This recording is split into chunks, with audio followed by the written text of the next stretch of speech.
Hey guys, what's going on? I figured, hey, you know what? I'm not that exhausted after work like I was yesterday, and I made a video, so I figure we'll kind of keep on the same theme here and kind of talk about remembering more about the '80s. Yesterday was about comics that when I pick up and read and revisit, they kind of remind me of old friends. Well, these books would be the kind of thing where these are friends of friends. These are the ones that you would hear about back in the day. Now, the comic book experience back when I was a kid in the early 80s actually was a whole lot different by the end of the 80s, like night and day, which was amazing. But as a kid, you had whatever was on the spinner rack, small town drugstores, grocery stores, little spinner racks, mom and pop shops. Every now and then you might hit a bookstore that had some stuff that you couldn't find uh, in the regular places, like I just mentioned, in a small town. It was a big event. Um, and again, like I said, as a kid. But what was wild is the more you got into comics, the more you played around. And me, I read a comic from front to back, front cover, inside cover, everything, advertisements and all that. What's up, Rob Ripa? And I actually loved those, and you started sort of wanting to find out more. Victor Thomas, what's going on? All kinds of people popping in here. So in the 80s, what you have to remember is that they were not called indie comics. I really don't think indie comics became the term until the 90s, probably seriously with the Image. They were called alternative. In the 80s, the word was alternative. You had the alternative music scene that kind of came out of the new wave punk stuff, in the college towns and stuff. Things like REM, The Replacements. Remember that name, The Replacements, because there's going to be a movie about those guys and stuff, right? But the word was alternative. And the alternative scene, as a kid that I'm remembering who never really got to look into it, because I'm going to be showing some books in here that I've never read or know about, but they're popular indie books. With some of my cohorts on YouTube there that talk about comics. But you would read about these things, you would read letter columns, editorials, and it was amazing because sometimes they would mention other books. And then, but there was also things like Heavy Metal magazine and some stuff I'm going to show here that kind of gave you the idea there was more out there, right? But as a kid, man, it was Marvel and DC, and every now and then you might have some Archie pop up, some rogue little comic book company might get a book at a grocery store or something, but you didn't grab it. You got the big heroes.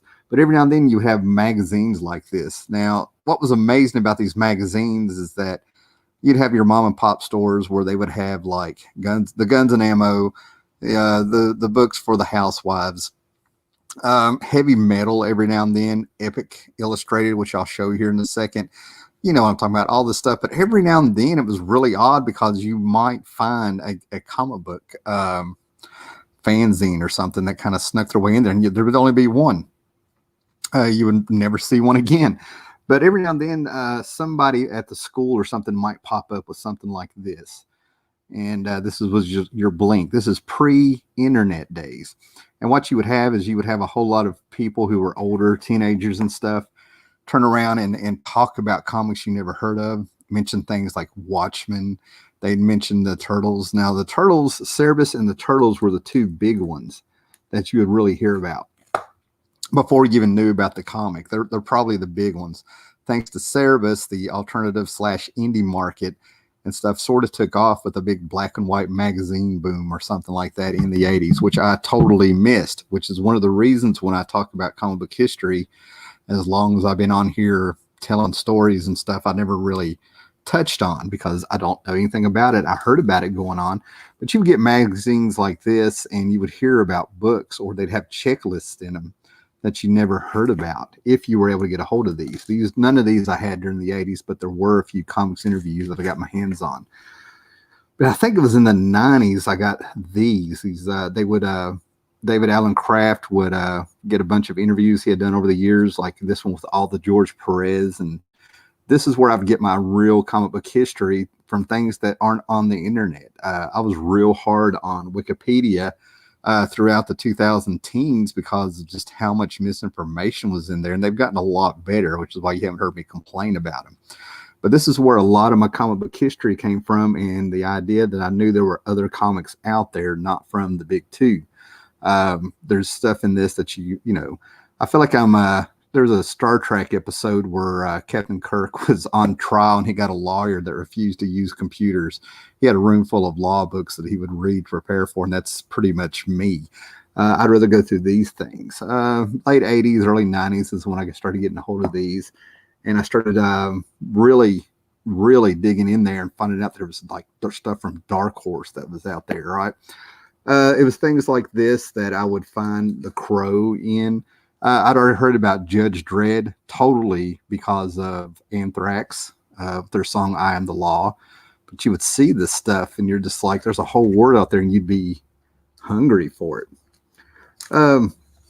So yeah, if you got a hold of these, if somebody had them, your friends would have them. You got your Real News. And of course, by the time the 90s were hitting, you know, there's comic book shops. Now, the jump between head shops, underground comics, and alternative comics, I do believe they are related because I think it was a lot of the same audience. Alternative comics had the mature themes. One of the things that really didn't make me passionate to go out and get them was because a lot of what I was reading, hearing about, or seeing was archetypes. Everything was an X-Men clone, a Teen Titans clone, or a Batman clone. But the thing about it is when you actually read these and stuff, it had this very taboo feeling like you, as a kid, you shouldn't be reading this, like you were getting away with something. There was sex in them. Graphic violence in there that wasn't like the superhero invulnerable thing that you would see. And you would have trippy stuff. Underground comics were all over my house because the stepdad frequented head shops every chance he got. And you would have these Robert Crumb, the Freak Brothers, French comics that were just full of naked ladies and drug use and all this stuff. And they were kind of in this format. It was just really, you know, this, I don't know where this, I didn't have this when I was a kid for that the stepdad and uncle got, but this gives you the idea of what they look like compared to regular comics. But it was with Epic Illustrated here. And actually this very issue for some reason grabbed me as a kid. I had to replace this, but this is it was thanks to Epic Illustrated, and it's sort of a counterpart to Heavy Metal, if you will, that I started discovering that same sort of, you know, I discovered Cerebus. I finally got to see some Dave Sims Cerebus. It was Cerebus as a kid, popped up in this. But this is where I started learning names like Arthur Pseudonym and Mugwog and things like that. And yeah, he was in Heavy Metal, but Arthur Pseudonym did a lot of art for Epic Illustrated too. John J. Muth, these artists that you just didn't see in the comic books and stuff, right? But they started giving me the feeling, and you started seeing some indie guys coming out there, or straight, you know. Now, I don't consider these indie books, but when it came to an alternative to Marvel and DC, in the school, you started seeing two lines that were straight out of Marvel. These Epic comics. I don't know where people were getting them, and some did land in my hands.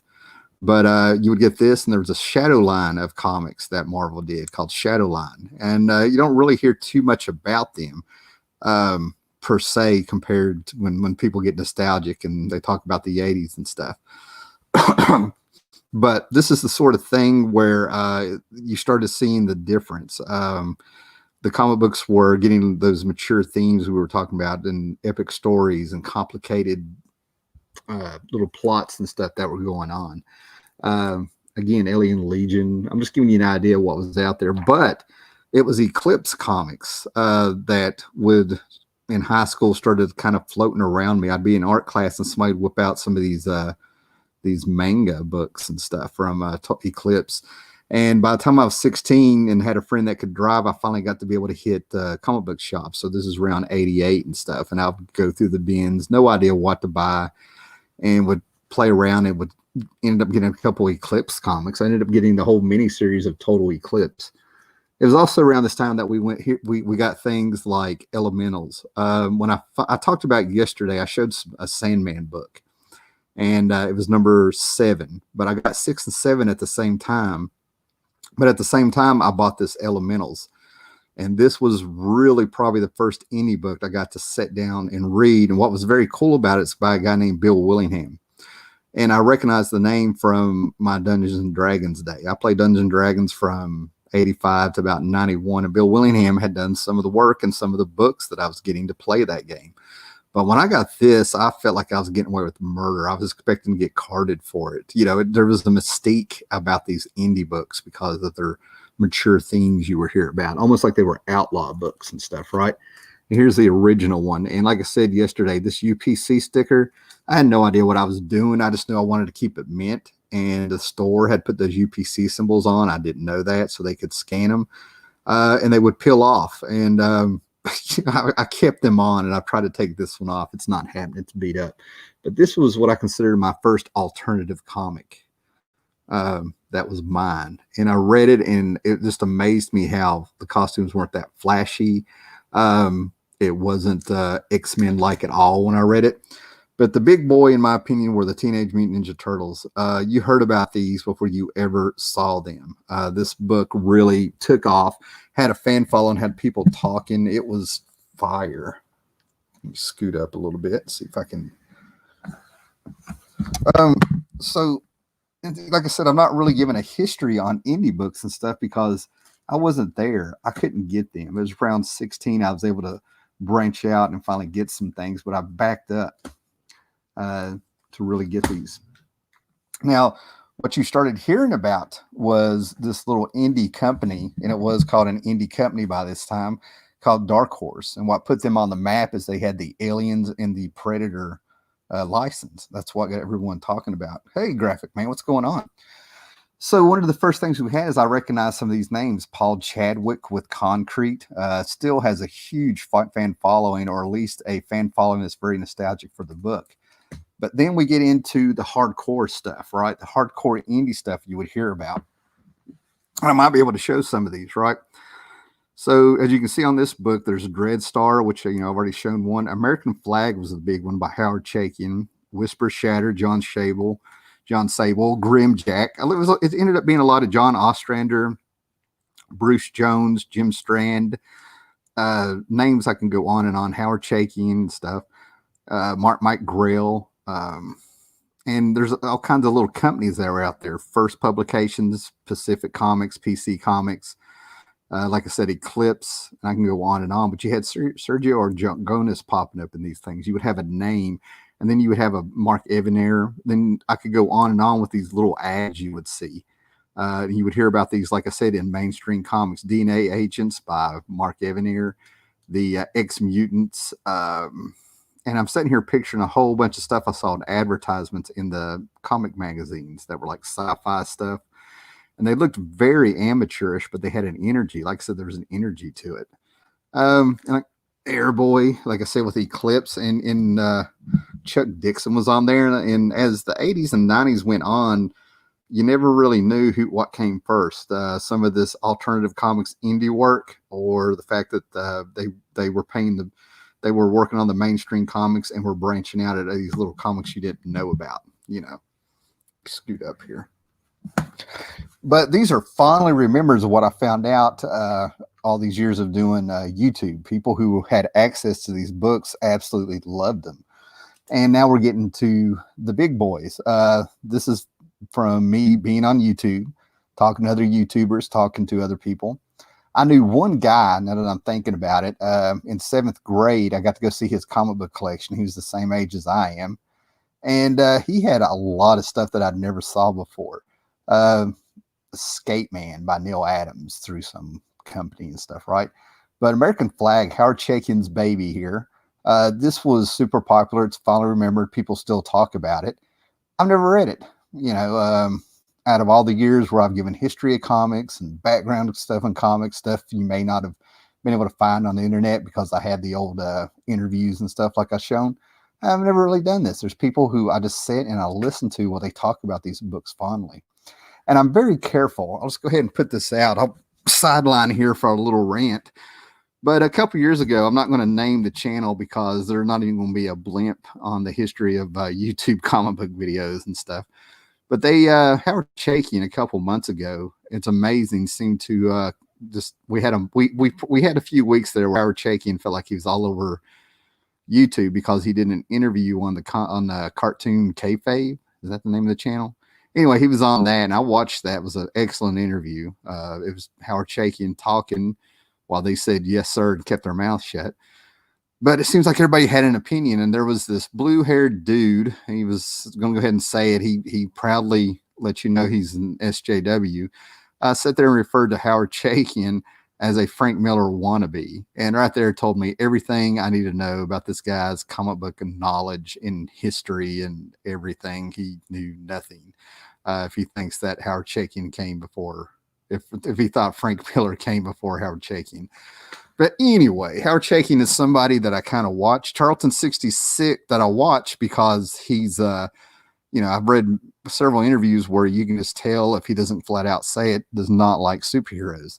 But Charlton 66 is a channel where he is a huge Howard Chaykin fan. So I always refer to him if I want to talk about Howard Chaykin. And a lot of people have told me I need to read the American Flagg, especially like something like the first 20 or 30 issues where it was just Howard Chaykin doing them. What I always thought the concept of this was this was an adult film star hired by the government to be a superhero because he would look good on TV in a dystopian future. I have no idea if that's what it is. I don't know. That's word of mouth. But it just kind of cracked me up just hearing what the concept was. Again, I never read these because they were never around. So like I said, these are the big boys. These are the ones that are fondly remembered and ones that I've heard people still talk about today. Mage, Matt Wagner was a big guy in the alternative scene from what I can gather because of Mage and Grendel. I'm going to show some Grendel in a minute. And of course, it was through Kamiko. Mage has popped around, and on one of our shows that we do on my channel here, the Caverns of Chaos, I think Jared went into the fact that some of this coloring cannot be reproduced because of how they were doing it back then. So they were experimenting, I guess. Grendel, I've almost gotten rid of these books before, but Grendel, man, that glare is horrible. Let me move up here so I can reach the books. But Grendel is a book. I've almost gotten rid of these comics several times. Excuse me. I almost gotten rid of these comics several times, but everybody tells me I need to read the early Grendel from Kamiko when Matt Wagner was on it. And so I've kept these. I pulled these out of the books I was going to get rid of. But Grendel has a very big fan following. I didn't read any Grendel until it crossed over with Batman in the 90s. But what was so funny is when I looked at this, when I would play around this issue in particular, I have no idea how I got 3 of them. But when I looked at this, at the Matt Wagner stuff in this particular issue, when I would play around in study hall or not pay attention in school, and I was playing around with the idea of doing my own comic, not for fan, not to really be serious about, just because I was bored, and this was just how I would doodle. This looks a lot like my stuff that I would do. Now, let me just say, now that I've said that, don't want to act like I'm a kindred spirit here. Let's just say that Matt Wagner stuff here blows whatever I did in high school away. It doesn't even compare. It just blew my mind that I was like, oh, wow. How many panels can I fit on a page and tell a story of what I was trying to do? Okay. So as you can see, I got some Grendel here. I would talk about the book, but I have no idea what it's, the real enough to really talk about what the concept is. So I'm going to have to read these. I'm encouraged. Scorpio Rose. Now, I go back and forth with this one, wondering if this was one of the big boys at Eclipse and stuff, because I've met people who love this book, and I've met people who would talk indie books, talk Eclipse comics, talk about Howard Chaykin's Flagg, John Sable, Grimjack. They would talk about all this stuff. Then they wouldn't know who Scorpio Rose was, but this is by Steve Englehart. Big famous Marvel DC guy. Marshall Rogers, who had a fantastic run with Batman with Steve Englehart and did some Silver Surfer in the 80s. And Tom Palmer. And who was the letterer? It's got some Marvel guys. These were mainstream guys doing these. Nexus. I heard about who Steve Rude was before I heard about Nexus. Steve Rude would be talked about as in Space Ghost. But But Nexus, again, a huge fan following, but I don't know if it's with the Nexus character or if it's with Steve Rude. Hey, we got who we have here. Let me stop there. I'm rolling around the floor here doing this. Graphic Man, what's going on? Victor Thomas, thanks for hanging in. Rob Ripa and Gore Vidal. Where the Gore Vidal says, good day, Tim. Those Grendel issues are excellent. I still have mine from the time. Awesome. Well, I want to delve in with what I have and see if I want to get them. I'm kind of talking about my exposure or lack of exposure of the indie scene in the 80s. You know, hearing things through word of mouth, through other kids, some books I've shown, and talking about the books that have been recommended to me through YouTube over the years here. I'm missing a Grimjack issue. Now, I heard about Nexus in the 90s, and I'm going to apologize because I'm not going to get up and get it. But the other book that has been recommended to me was by John Ostrander, Tim Truman, called Grimjack. I'm going to be checking that out. I have an issue or two here, but the ones I want to point out that I've discovered over the years that's fantastic, one that I always want to push people to is Volume 1 and 2 of The Elementals by Bill Willingham and Scout by Tim Truman. Those are the ones that I think are fantastic. What do we have here? Gore Vidal. Next, this is both a Steve Rude and a character, Steve Rude and character appeal to me. The covers were great. Now, in the 90s, I discovered Nexus. I already heard about Nexus, but I finally picked up a few issues, and he had a crossover with Madman. I think I have a Magnus Robot Hunter Nexus crossover. Maybe I'm going to imagine things. That's probably in the Valiant box. But amazingly enough, I had very few issues of Nexus I found in those dollar boxes back in the day. Apparently it seems like I had an issue with Mike Magnolia, Jackson Butch Geis. It was a whole lot of fill-in artists. I don't know if Steve had already left or something, but was it Mike? Am I thinking the right name here? Mike Barron was the one pushing and chugging that one along. But I read those and they didn't really grab me. But I think my taste has become a little bit more sophisticated now. Back in as I've gotten older, so I could probably give them a chance here, 30 years out from when I finally got a hold of those. But that's about it, guys. I just want to get on here and talk a little bit about my lack of 80s knowledge and how I saw the alternative scene in comics back in the day. It definitely, Love and Rockets is another book that I've heard quite a bit about. The Hernandez brothers, I've read some of those, but not in the 80s, and I've actually met the Hernandez brothers. Yeah, Mike Barron did write the series. But like I said, over the decades, if you go back and look at my older videos and stuff, I give history lessons and all this stuff. How people have sat through those videos from back in the day amazes me because it could probably be considered ASMR now and stuff. But it's really cool to be in a hobby that if you do a little digging, talk with other collectors and older collectors, don't get me wrong, older collectors, more seasoned collectors and stuff, who fondly remember comics that you never read the way you're finally remembering the comics you did read, and you can go back and forth with them. It's like just discovering a brand new book and stuff. Like totally listen to me. I'm sitting here talking about the 80s and I'm using words like totally. Wouldn't be saying bitching in a minute. But like I said, it's just there's so much good material out there and recommendations out there that if you do a little digging, if when comics seem to be on a slump or there's just not something out there for you now, there's always stuff to dig back and go and look at that's out there. And it's cheap if you are able to get to an actual comic book store or flea market or wherever they have these comics. And of course, with the internet, everything's probably in trade in some form or the other. But that's about it. Thanks for everybody that's popped in here, even though, some people are popping in here at the end here. But yeah, I just wanted to get this off my mind and get on with some stuff here at the house. So everybody be excellent with each other. Later.